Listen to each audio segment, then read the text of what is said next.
Welcome to your Houston Rewind for September 19th to the 23rd. I'm KHU 11 digital anchor Brandi Smith.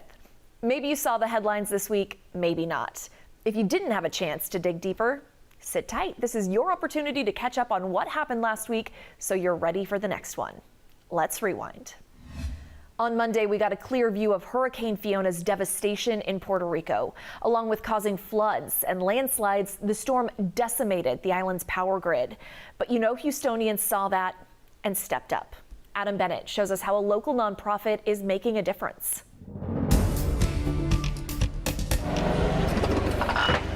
These boxes in this North Houston warehouse will be trucked in this trailer to Florida to be shipped to Puerto Rico. As soon as we're able to fill it, they will leave. Liliana Lopez is volunteer coordinator with NACC Disaster Services. The nonprofit is collecting non-perishable items, hygiene products, We have clothing here for men. and other essentials to send to the island after Hurricane Fiona. It hurts when I see others hurting, and I am so happy to be part of this organization where my president, I can truly say he has a big heart, not only for Puerto Rico, but everybody around here. Lopez says their president, Pastor Jose Ortega, is originally from Puerto Rico. He and his wife spoke to KHOU yesterday from the island. We've been able to get water to a lot of areas that are needed and snacks. Right now, the worst thing is that there's no power in the whole island. Our grid has not recovered fully since Hurricane Maria. Back in Houston, Lopez says anyone can bring items to the nonprofit's headquarters. There's a 24-hour donation box for the smaller items out front. Several ways to help Puerto Rico. It's a community effort, right? Pull through Fiona's aftermath. You can help too. If you want to donate, we have a link in this article on khou.com. That is also where you can find information if you'd like to volunteer your time. A big loss for the Catholic community on Monday. Archbishop Emeritus Fiorenza passed away at the age of 91. The Beaumont native served as a bishop for the Galveston-Houston Diocese from 1985 until 2006. He was made archbishop in 2004. Fiorenza was also a strong advocate for social justice for decades, as far back as 1965. That's when he joined Martin Luther King Jr. in the historic march from Selma to Montgomery, Alabama. When it comes to fighting for people on all social economic backgrounds, he was right there. He was a champion of immigrants and refugees. He and two other religious leaders, Rabbi Sam Karff and Pastor Bill Lawson, were part of the Three Amigos. And we decided to honor all three of those gentlemen for their commitment to respect, diversity, understanding in the community. Whether we were Christian or Jewish or Muslim or any other faith tradition, he understood what it meant to serve God's children, especially the most vulnerable among us. Fiorenza's visitation will be held Tuesday, September 27th at the Cathedral of the Sacred Heart. Then he'll lie on state on Wednesday. His funeral mass is scheduled for Thursday. A new study out Monday revealed Texas banned more books than any other state in the last school year. 22 districts pulled books from the shelves in libraries and classrooms. Janelle Bludau found many address LGBTQ and race issues. Genderqueer, a memoir by Maya Kobabe, is an autobiography of Kobabe's journey of gender identity and sexual orientation. This book is also one of the most banned books in the country. That's according to a new study by PEN America, a nonprofit advocating for free speech. Really quite unlike anything that PEN America has seen in recent memory. This study lists books banned in different states and shows Texas leads the nation with banning the most, 801 books across 22 districts throughout the 2021-22 school year. The study shows 41% of the books banned across states had LGBTQ plus themes, protagonists, or main characters, while 40% had protagonists or main characters of color. Really, the vast majority are targeting stories that are, by or about perspectives that have been missing from a lot of children's and young adult literature for a long time as well. What you have here is an attempt by the Republican Party to control what people are reading what is being taught in our schools. Gilberto Hinojosa with the Texas Democratic Party says seeing the numbers is concerning. And so when you deprive them of the ability to have access to these books, it doesn't just hurt our children, and it hurts them in a very big way, but it hurts our community. But the Texas Republican Party responded with this statement, saying the study indicates a majority of books removed were due to overtly sexual themes. Texas parents will not stand for the grooming of their children in public schools. That study Janelle mentioned has a whole lot more detail about the books banned in each district. You can check the study out in this article on khou.com. Tuesday was National Voter Registration Day, an important reminder to get registered or verify you are registered ahead of the November election.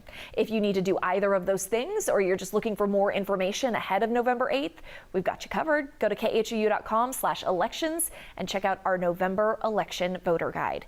You can also just text the word vote to 713-526-1111, and we will send that link back to you. Also Tuesday, we talked to neighbors in the Bender's Landing Estates community who are frustrated by scenes like this. This video is from Saturday when a car lost control, smashed through an iron fence, and came to a stop in a family's backyard. Neighbors told Matt Dougherty they know what the problem is and how to fix it. The stretch of Rayford Road behind me is 35 miles per hour, but the neighbors we spoke with today say that just isn't enough. For almost 3 miles along the road that bisects Bender's Landing Estates, there isn't a single stop sign or stoplight.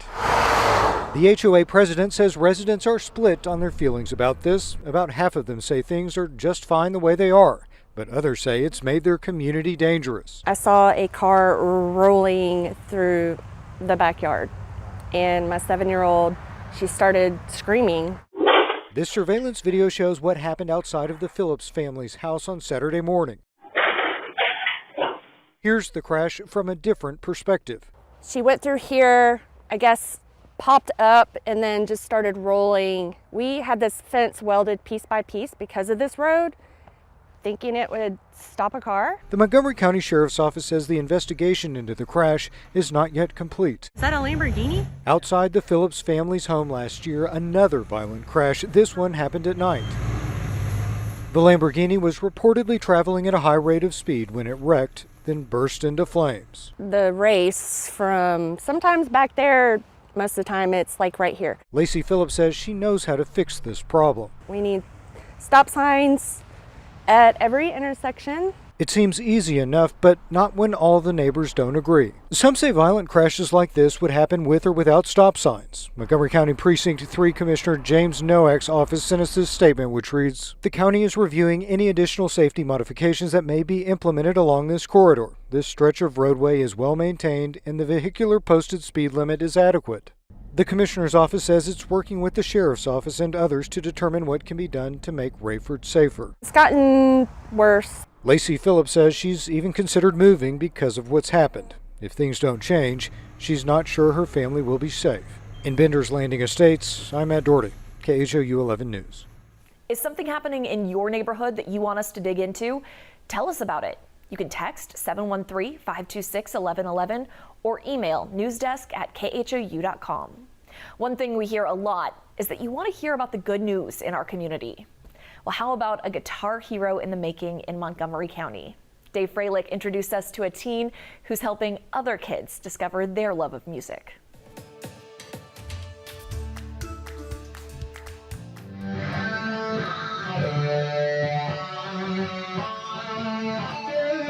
Montgomery High School senior Jake Bednarski can't remember a time when music wasn't a big part of his life.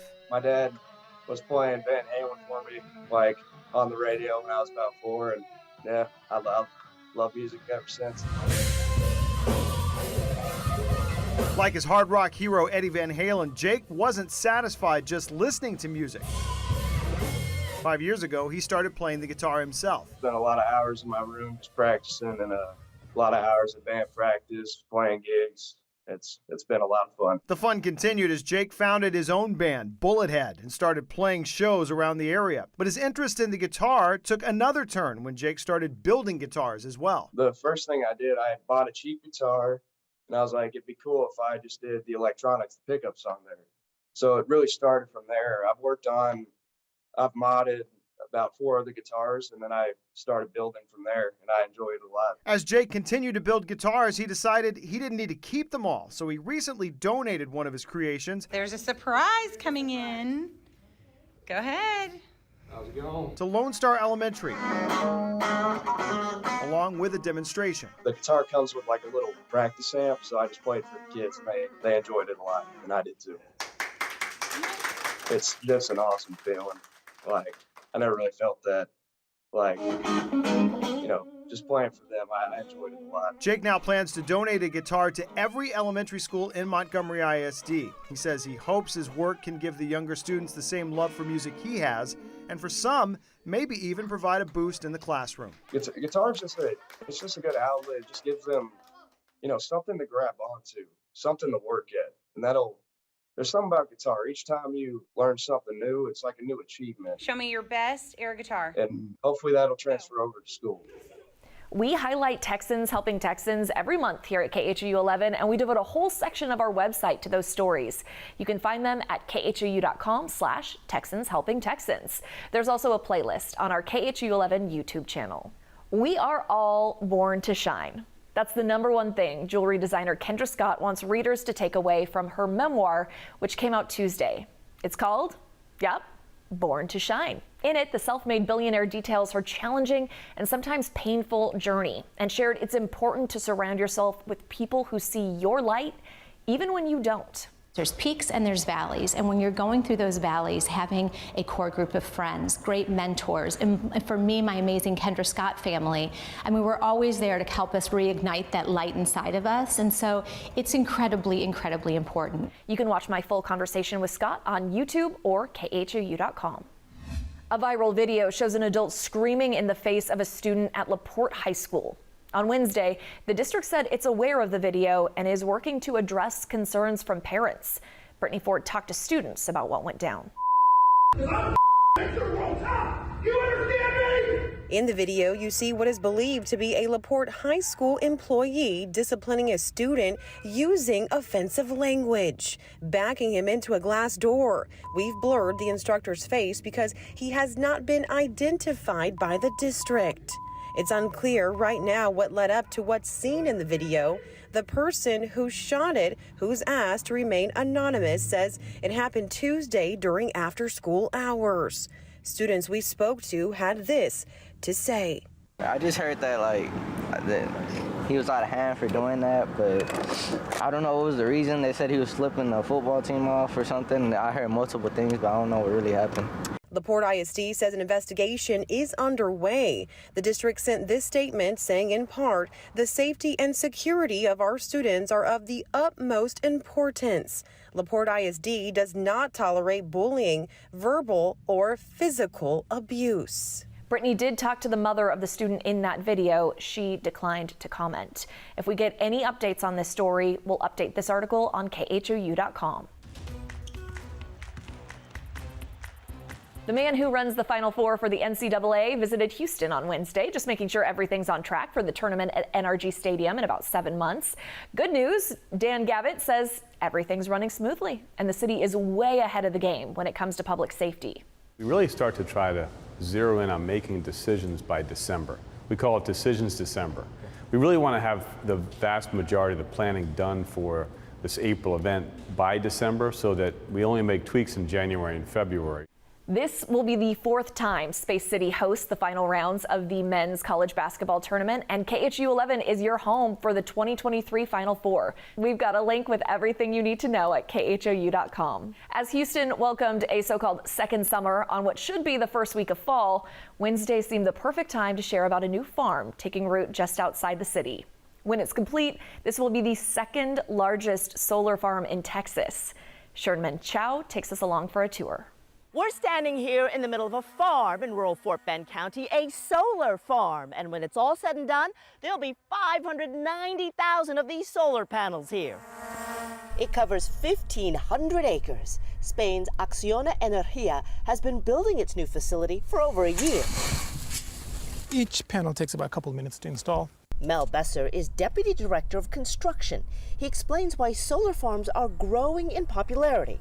First, lower costs. In the last 20 years, the panel prices came down about 90% from $5 per watt levels to less than 50 cents right now. While this farm will employ 400 people at peak construction, only a dozen will be needed to operate it.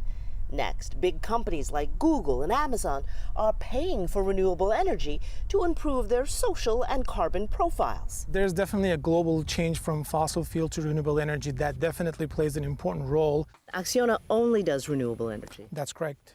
No fossil fuel legacy whatsoever. And of course, tax breaks.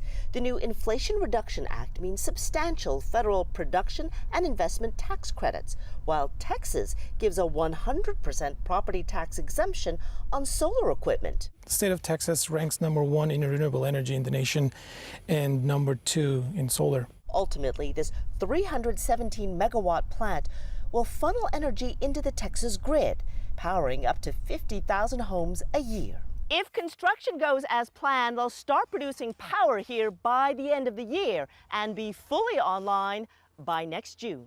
In Fort Bend County, Shern-Min Chow, KHOU 11 News. On Wednesday, solar energy contributed just fewer than 10,000 megawatts an hour to the Texas grid, according to ERCOT. On Thursday, the Harris County Public Library responded to that study we just detailed a few minutes ago, the one about banned books in Texas. Local leaders want you to know a lot of those books that are being pulled from shelves in school classrooms or libraries are at public libraries. When we come from different cultures, we have different languages. And the more we read, the more we learn about other people's cultures, the more tolerant it makes all of us. Access on an equal playing field so that if they want to read those materials, they can. Or if they don't want to read those materials, they have a choice not to read those materials. Harris County also says the banned titles are available for checkout all year long.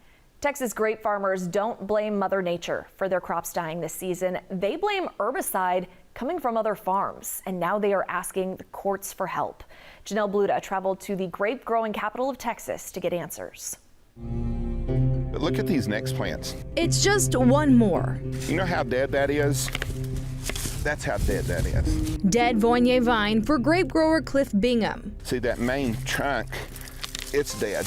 This vineyard on a back dusty road in the high plains of Texas is Bingham's dream. Andy Timmons, but what we're dealing with now is not of Mother Nature, had that same dream. A tasting room in Fredericksburg and up in Lubbock, 20 acres of vine wind around his home. I put everything I have into these vineyards. Timmons uses nets to block the hail and wind machines to fend off a freeze, but says what's killing his vines today was made in a lab. I would guess it's 60 to 75% of the cotton in the high plains is now using that type of technology. Dicamba is an herbicide. Cotton farmers in the high plains use it to protect their crops from weeds. The herbicide is not being used on the property itself, but these farmers believe it's drifting through the air from cotton farms miles away.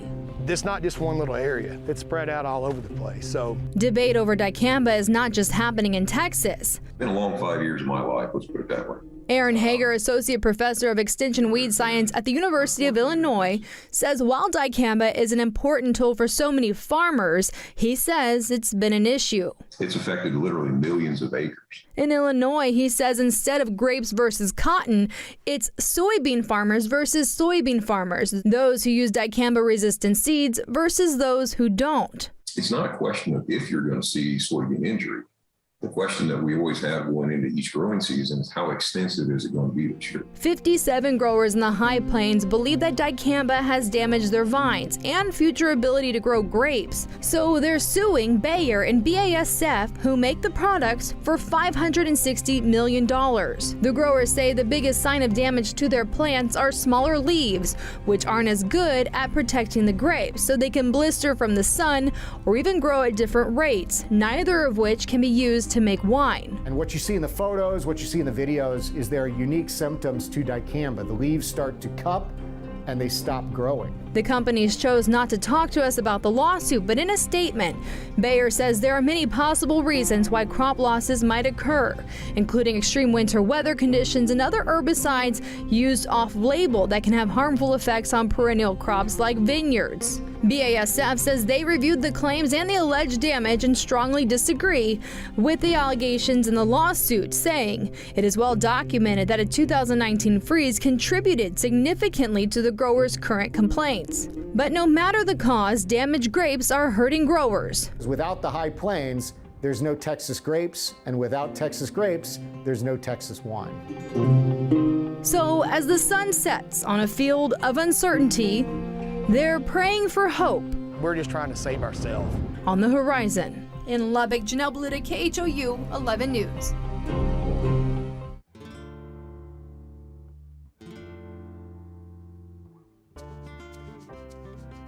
During Hispanic Heritage Month, KHU 11 is sharing the stories that celebrate the culture and contributions of the Hispanic community. Zach Tawatari took us into the kitchen on Thursday to introduce us to a local cookie business built on a decades-old recipe and generations of hard work. At the base of every great recipe is an even better story. In Pasadena, a popular cookie business is both paying homage to family tradition and also preserving a legacy.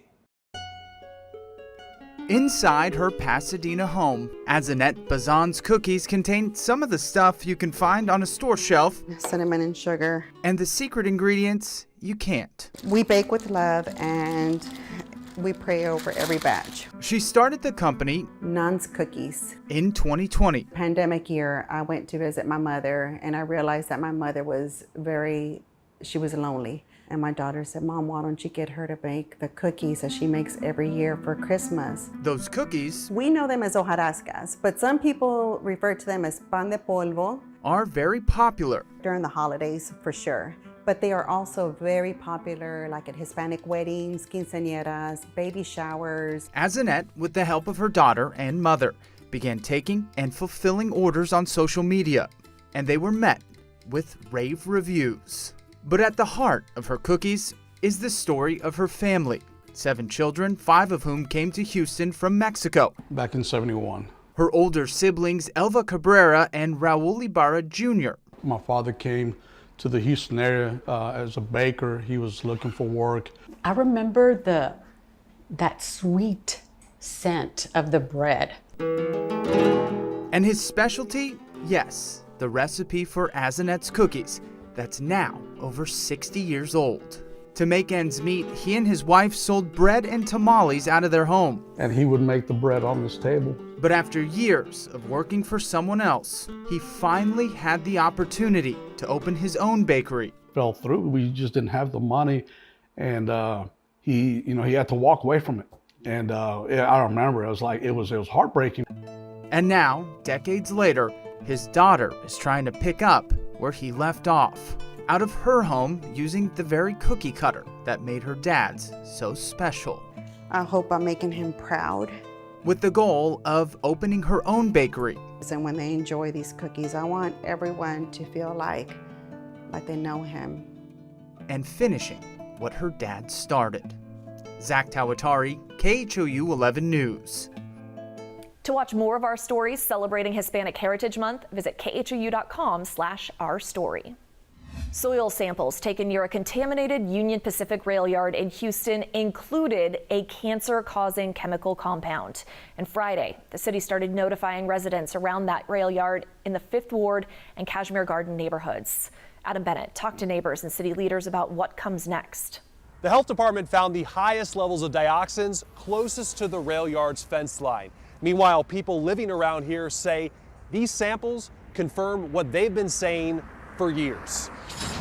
Just across the street from this rail yard on Liberty Road. Because this is a quiet neighborhood. It doesn't take long to meet people impacted by cancer. My dad. Uncle, he passed away kind of suddenly. Myself, I had thyroid cancer. HISD trustee Kathy Bluford Daniels and others who grew up near this site have been sounding the alarm for years. They blame creosote, a wood preservative used to treat railroad ties here up until 1984. The EPA has labeled creosote a probable carcinogen. The director just said, no, just go out there right now and take a sample. We can't wait. Dr. Lauren Hopkins and her team at Houston Health Department notified neighbors today about their findings. 3.8. Anything past 0 is too much. Dioxin at the soil surface level, not underground as previously thought. So that changes like the whole scenario on how things will be handled. I'm excited because my work wasn't done in vain. Our work wasn't done in vain. We're ecstatic about it. Union Pacific officials say dioxin levels are well below state standards for cleanup. They added that attributing widespread dioxin only to operations at the site is, quote, unreasonable and inaccurate. They say they'll keep working with the city, county, and Bayou City initiative to collect data and to formulate a, quote, sound science-based plan for moving forward.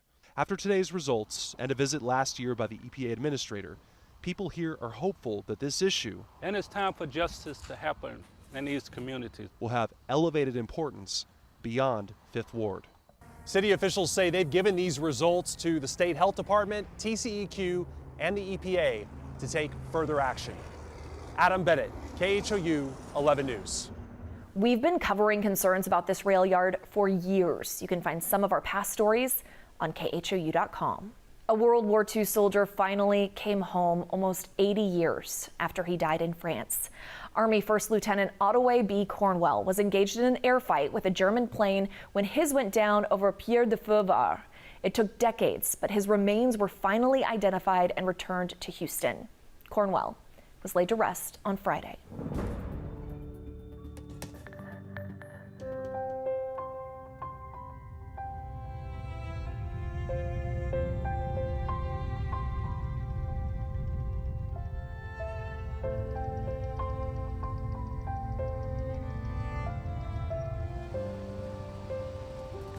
Of course, we never personally knew Ottawa, but just from my dad talking about him, you know, from his memories and talking about his mother, and, you know, how much she missed him and how regrettable it was for her never to know exactly where he was or what had happened to him. Lieutenant Ottawa Cornwell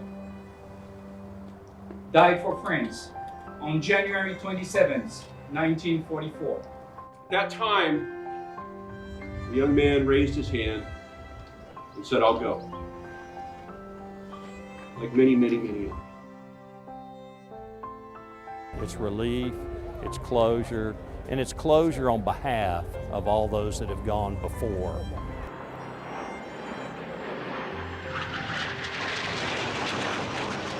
I'm glad we could be here to represent the family today. My dad would have been honored. On behalf of the President of the United States, the United States Army, and a grateful nation, this flag is a symbol of our appreciation for your uncle's honorable service and sacrifice. Steve Leilou, the young French chef that found my uncle's remains, is present today. He flew over from France. He made a promise to his remains that he would see this to its conclusion today. The Fort Bend County Fair opened its gates on Friday, kicking things off with a parade. The fair, which also includes a rodeo, carnival rides, live entertainment, and of course, that high-calorie fair food, goes for 10 days. Hope that helped you catch up on this past week and that you are now ready for the next one. Remember, you can tune into KHOU 11 on air, online via khou.com and YouTube, as well as by using our KHOU 11 Plus app on Roku and Fire TV. Have a great week.